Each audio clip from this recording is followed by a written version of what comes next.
आप जैसा कर्म करते हो परमात्मा आपको वही देता है।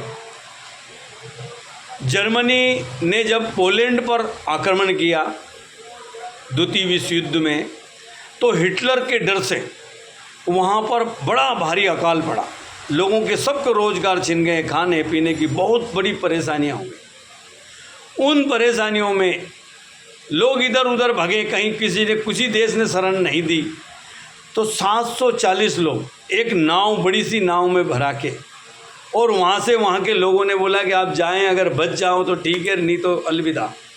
और वो चले, तो सारे देशों में टर्की जगह जगह घूमे वो, लेकिन हिटलर के डर से किसी ने उन लोगों को 740 लोगों को शरण नहीं दी। भारत के बम्बई बंदरगाह पे जब वो आए तो उस समय अंग्रेज़ों को राज थे, अंग्रेज़ों ने भी मना कर दिया कि नहीं, हम हिटलर से कोई पंगा मोल नहीं लेना चाहते हैं, आप यहाँ से जाइए। लेकिन उस समय के महाराजा, धन्य वो महाराजा जामनगर के महाराज दिग्विजय सिंह, उन्होंने कहा कि हमारी संस्कृति, भारत की जो संस्कृति वो अतिथि देवो भव की है, और हम किसी भी कीमत पे सिर कटा सकते हैं, लेकिन इनको वापस हम नहीं भेजेंगे। उन्होंने सारे 740 लोगों को अपने राज्य में बुला लिया, और जामनगर के पास में एक बड़ा महल था, उस महल में 740 लोगों को रखा।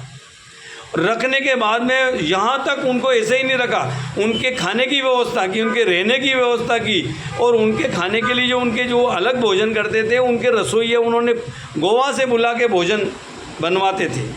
दुनिया की सारी व्यवस्था करी, और कोई लोग 5 दिन में परेशान हो जाते हैं मेहमानों से, लेकिन पूरे 7 वर्ष तक वो लोग रहे। जब तक वो युद्ध समाप्त नहीं हुआ तब तक वो भारत में जामनगर में रहे, और महात्मा दिग्विजय सिंह जी ने उनका पूरा ख्याल रखा।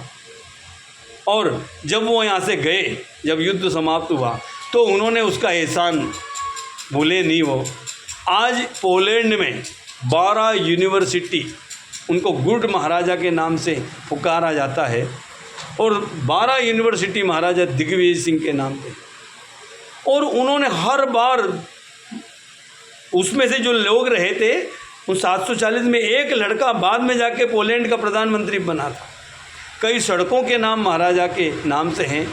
और जब भारत और जब यूक्रेन और रूस का युद्ध हुआ, उस समय पे आपने सुना होगा कि भारतीय छात्रों को पोलैंड के रास्ते, पोलैंड ने अपने यहाँ से निकाल के और हमारे देश भेजा था। और उन्होंने कहा था कि ये मात्र सदियों पहले आपके महाराजा ने हमारे ऊपर एहसान किया था, हम उनका बदला तो नहीं दे सकते हैं, लेकिन हमारा छोटा सा उनको प्रणाम है। ये इन छात्रों ने ये बात आके यहाँ पर कही थी। इसलिए हम कोई भी अच्छे या बुरे कर्म करें, कर्म जरूर लौट के आते हैं, और हो सके अच्छे कर्मों को महत्व दें, क्योंकि इस मानव तन से ही आप देव बन सकते हो और इसी से राक्षस बन सकते हो। नियति आपको कहीं भी पहुंचा सकती है, लेकिन नियति को बदलना मनुष्य के हाथ में।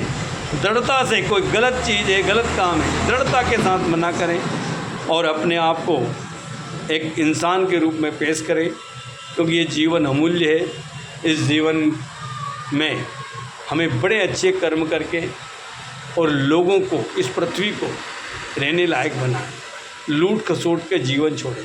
क्योंकि आजकल देखने में मिल रहा है, हर आदमी को ये लग रहा है कि जल्दी से जल्दी ये दुनिया ख़त्म होने वाली है, और जितनी जल्दी वो पैसा कमा लो, आड़े तेरे तरचे परचे जैसे कमाओ कमा लो। दूध में मिलावट, तेल में मिलावट, मसालों में मिलावट, अरे और तो और यार आटे में मिलावट, नकली आटा लोग बेचते, नकली चावल बना रहे हैं। अरे तुम्हारे क्या होगा, तुम्हारे बच्चे ऐसे निकलेंगे कि आप जीवन में कल्पना नहीं करोगे, तुम्हारी कई पीढ़ियां नरकों में वास करेगी। इसलिए कम कमाओ, अच्छा कमाओ और इस दुनिया को रहने लायक बनाओ। आप सब लोग निरोग सुखी और समृद्ध रहें, परमात्मा से यही विनती है। और आप सबको परमात्मा सद्बुद्धि देवें। आरोग्य जन सेवा समिति से मैं आचार्य रामनागर, और छोटे मोटे कोई भी आपके विचार आएँ तो हमसे ज़रूर शेयर करें। हमारे नंबर है 98 93 11 63 63। धन्यवाद।